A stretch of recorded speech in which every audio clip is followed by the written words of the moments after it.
Welcome to the Providence College Podcast. Subscribe to the show on iTunes, SoundCloud, Stitcher, and Google Play. If you like what you hear, please review and share with others. Email podcast@providence.edu with questions or comments. Go Friars! Hello, I'm your host, Matt Chittum, and I am joined by our producer and PC videographer, Chris Judge, class of '05. I'm a major gift officer here at Providence College, and with this job, I have met hundreds of fascinating members of the Providence College community, and I'm excited to share some of their stories with you. This episode, episode 6, features Father Gabriel Pivarnik. Father Pivarnik is the Vice President of Mission and Ministry here at Providence College. He is also the Director of the Center for Catholic and Dominican Studies and a Professor of Theology. So, Father Pivarnik, thank you for joining us. My pleasure to be here.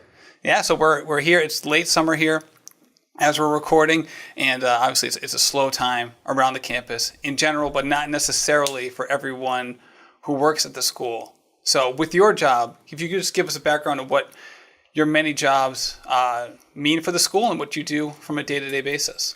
The Division of Mission and Ministry oversees all of the mission and ministry-related aspects of the college's campus, which includes all of campus ministry, the Center for the Catholic and Dominican Studies.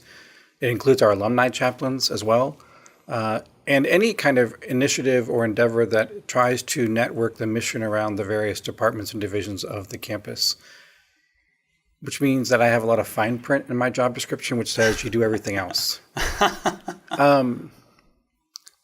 I had to laugh when you said this is a slow time, because for us right now, this is the busy time. We're kind of gearing up for the onslaught of new students and returning students, and my staff right now is kind of running ragged, trying to get everything ready for the next couple of weeks for that kind of introduction to the campus life, so to speak.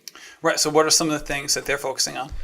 Well, we have a new music director that's come onto campus this year, so he's established a whole new kind of liturgical music camp to meet the students so they can be ready for the freshman welcome mass and also be ready for this year's convocation, which is also celebrating our centennial. So there's that part of it. There's also, we have a new assistant chaplain that came on board over the summer. So he's kind of getting his feet wet now and getting used to what his duties will be. But then also one of our biggest things is for incoming freshmen, we have the Faith Works program. So those freshmen will come about a week earlier than the rest of the class, and they'll be doing service work in the local community in the Providence area. Now, that's an extremely popular program, and the students I've spoken with and the parents of the students who've gone through the program speak so highly of that program. What about that resonates so strongly with these folks? Well, I think it gives them an indication of both what the college is going to be like in terms of our commitment to service and how we build community here on campus.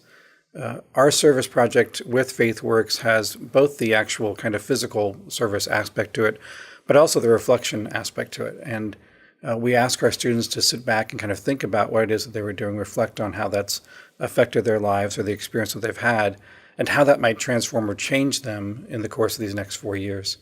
It has been extremely popular, right, to the point where we've had to limit the number of students who can actually participate. We don't actually have enough placements for service work to actually put people in. Oh, wow.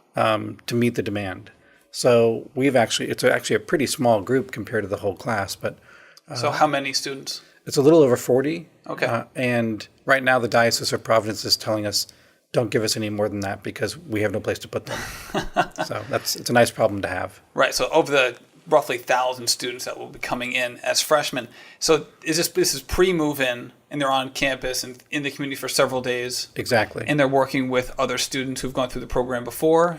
Yes, there's a whole team of students who are upperclassmen who have gone through FaithWorks or in some way wanted to be connected to the team. And then what they do is they work with Catholic Charities in the Diocese of Providence and go out to different sites throughout the Providence area to help people who are in need. Got it. So I'm assuming there's an application process to come into FaithWorks. With that in mind, how do you judge who you're going to end up choosing, since you don't know any of these students?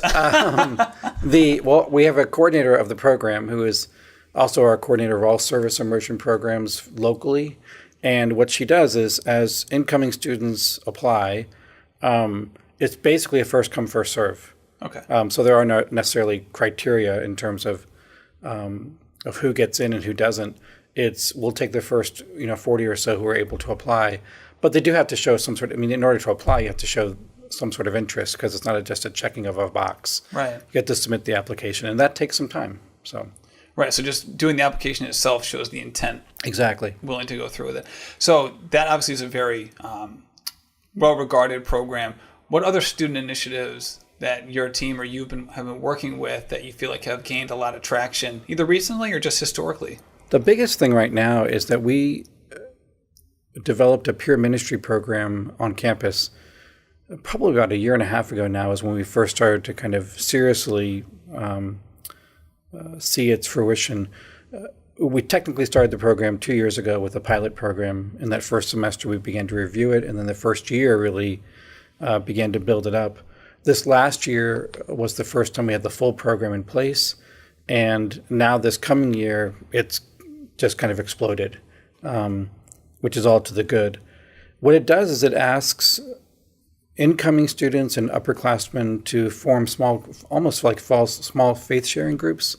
But it's basically, especially for freshmen, it's a way to get them connected to each other, to have them understand that everybody in their class is going through the same problems that they are. Mm-hmm. The tendency, I think, is to think that they're going through these changes or these any kind of problem that happens in that first year of college life, that they do it alone.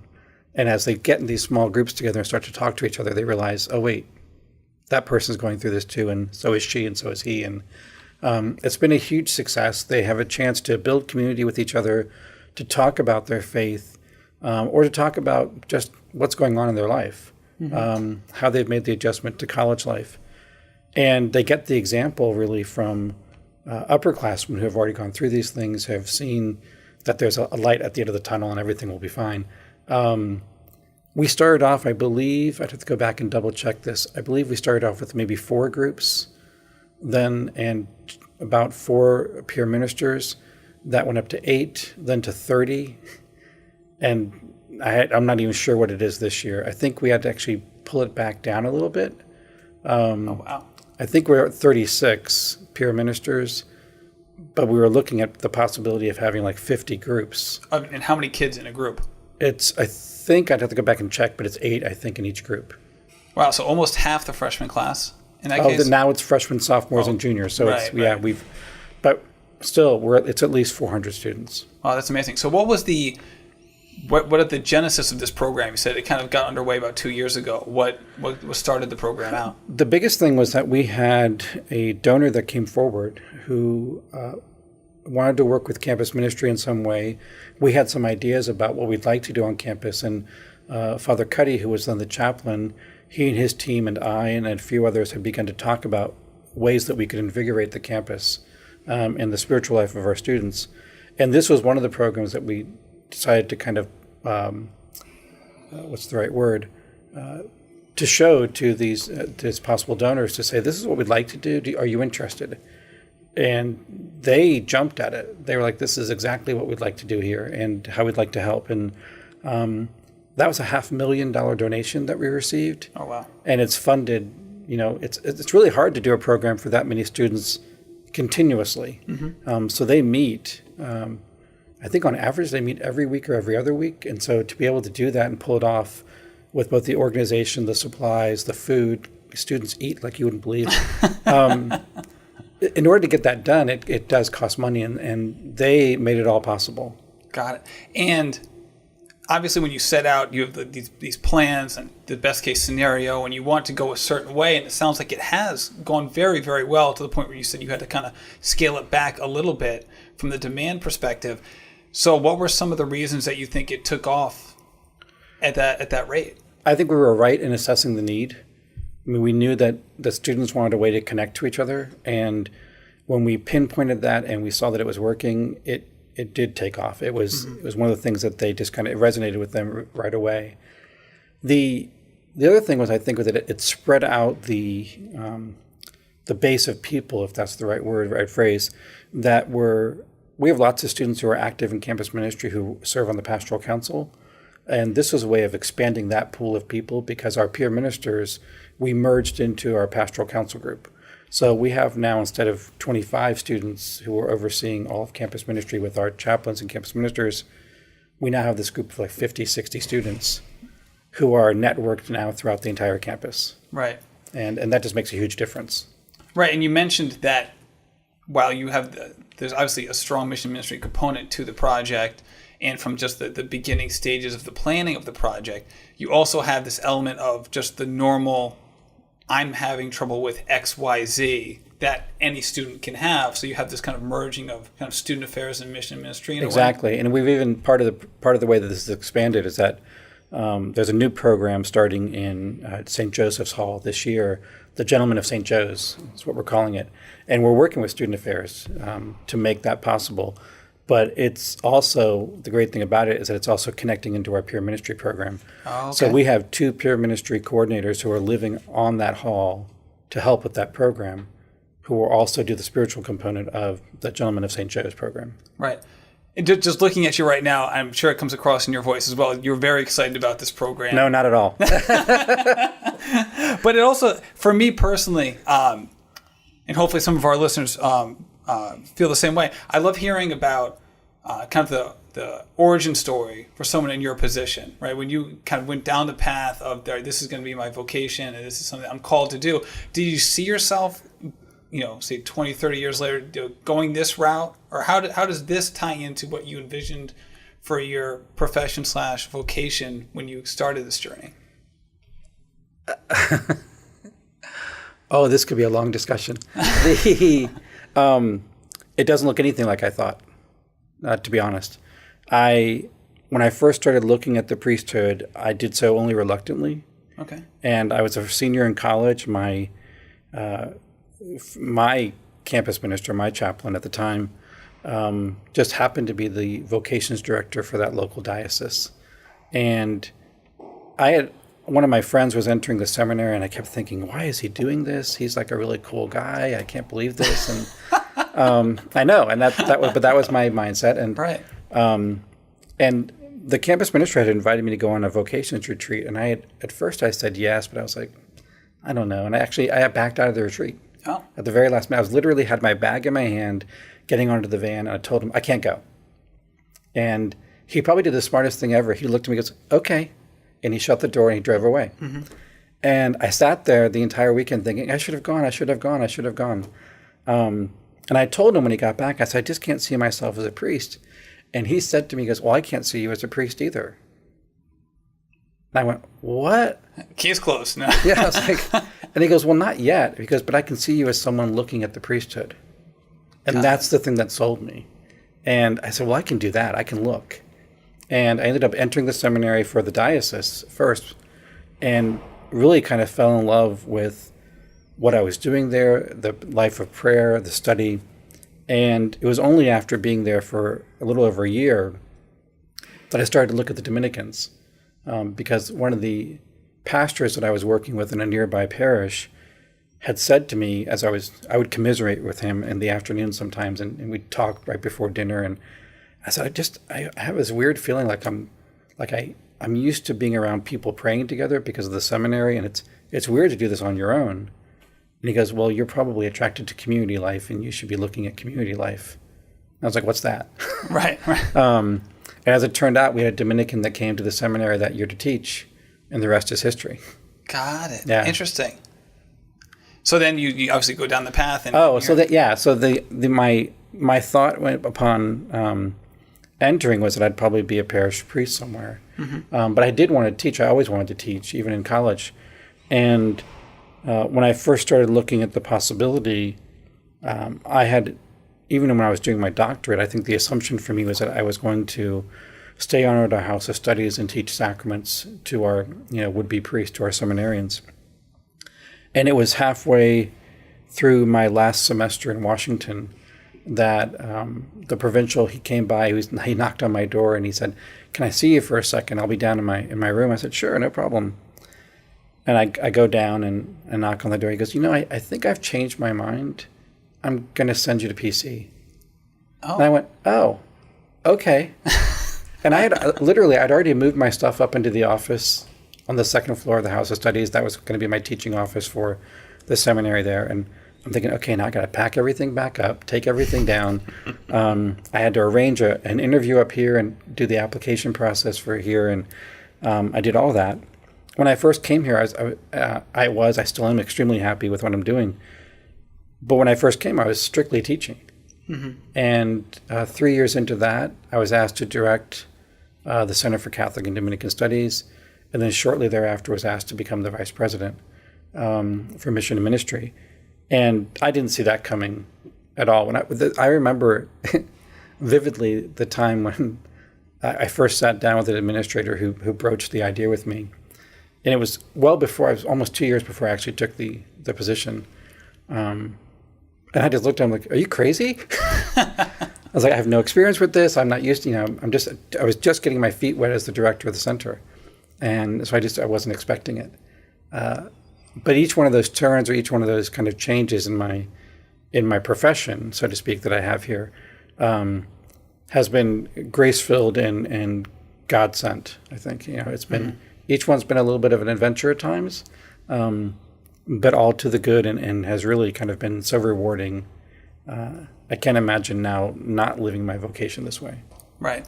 And, with your job as, whether it's CCDS, the Center for Catholic and Dominican Studies, and Mission and Ministry, and Professor of Theology, in addition to just being a priest, and I know that you work up in North Attleboro Correct. On Sundays, it's a lot to balance. It's a lot of things going on, and kind of how do you divide your time or divide kind of your interests and how you work through your day and your in your profession, I guess. If you ask the people who know me well, or if you ask my administrative assistant, Margaret, I don't. I'm terrible at it. I'm getting better, and I've really kind of worked on that over the course of this year. A lot of it is just recognizing where your boundaries are, that you have to set limits as to the time you need to take care of yourself, the time that you need to do prepare classes. One of the things I learned the hard way after my first year of being vice president was that not everyone really needs to meet with you. They say that they do, but they really don't. And that there are people who are probably better suited to meet with them than actually the vice president. So if it's a question about campus ministry, I'm not the person they should meet. It's the chaplain they should talk to. Right. Or if it's something in the center, then we deal with the center. It's that kind of thing. And it took me a while to learn that. And I never want to say no to anybody. I always want to have that open door. And although that's kind of a joke here because I keep the door locked, it automatically locks. I don't keep it locked, but you have to make those distinctions. I think otherwise, I would lose what little hair I have left. It really, I think, in some ways, you have to realize that the priest who's in me, who wants to take care of everybody, who wants to be there, also has to, in a sense, turn that kind of priestly lens on myself and say, at some point, you need to take care of yourself. And if you don't, you're not able to take care of the people around you. Right. In terms of how I balance the vocation versus the profession, in so many ways, to me, they're so interlocked. It's hard to kind of separate them out. But, part of it is simply you make the time where you make the time.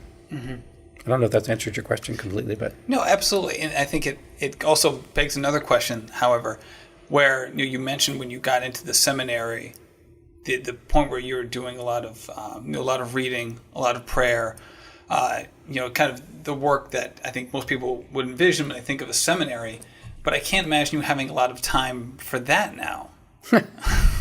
Well, I do. It's just that it's at 5 a.m. Oh, okay. No, you're right. It's very hard to find that kind of downtime. That's where I think, this is something also I've had to realize the hard way. The times that we have in community to pray are times that I have to take more advantage of, and I've learned that. You also need to make, certain allowances for yourself to say, I'm leaving the office now. There were times my assistant's very good at this. She'll call me around 12 noon and she'll say, "Why are you still in the office? You need to go eat lunch." Oh, nice. She's a saint. And or I'd be here, in the evening still working, and someone will come by and see my light on and say something to me. I was like, "I know I'm going," but it's hard sometimes to pull yourself away. Right. And as you might hear in the background, there's a bunch of noises. There's a lot of construction here on campus during the summer. That's my natural ambience. Yeah. So as we were saying, there's a lot of pieces that go into it, but at the same time, you also have you're in your role as a manager of people on campus. They probably have similar situations. So when you obviously have, I would assume that you're helping guide others through that same problem or the same work-life balance issues. Exactly. But that's not only for students. I mean, for faculty and staff, that's also a student issue. We see that all the time. So on that topic, do you have any advice that you give to students who find themselves conflicted? Yeah, I think that this might sound like an odd thing to say to students who are so hyper connected to their phones or hyper connected to this need for information all the time. But they need to stay connected to each other in ways that are real and tangible. And I think that's what helps them deal with all the other stuff. Mm-hmm. I mean, one of the things that I think has been pretty obvious to me over the last 10 years that I've been here is that students have become less and less able to interact with each other in real, tangible ways, because they do retreat back into their phones or to their devices. And I noticed this, it was my last week of class last semester. I walked into the room, I sat down, and the 23 students who were in the classroom, about 20 of them were all on their phones texting. Nobody was talking to each other. And I just stopped them. I said, "Put your phones down." I was like, "For 5 minutes, I want you to talk to each other." It was so unnerving to me that they could all be in the room and not actually be in the room. Because these aren't antisocial people. They were being social. Right. Just in a different way. Yeah, and they sometimes substitute that for one-on-one connections with each other. Mm-hmm. So that's one thing I would say to really help them through the process. I think the other thing, especially in terms of time management for students, because they come into the college kind of so over scheduled.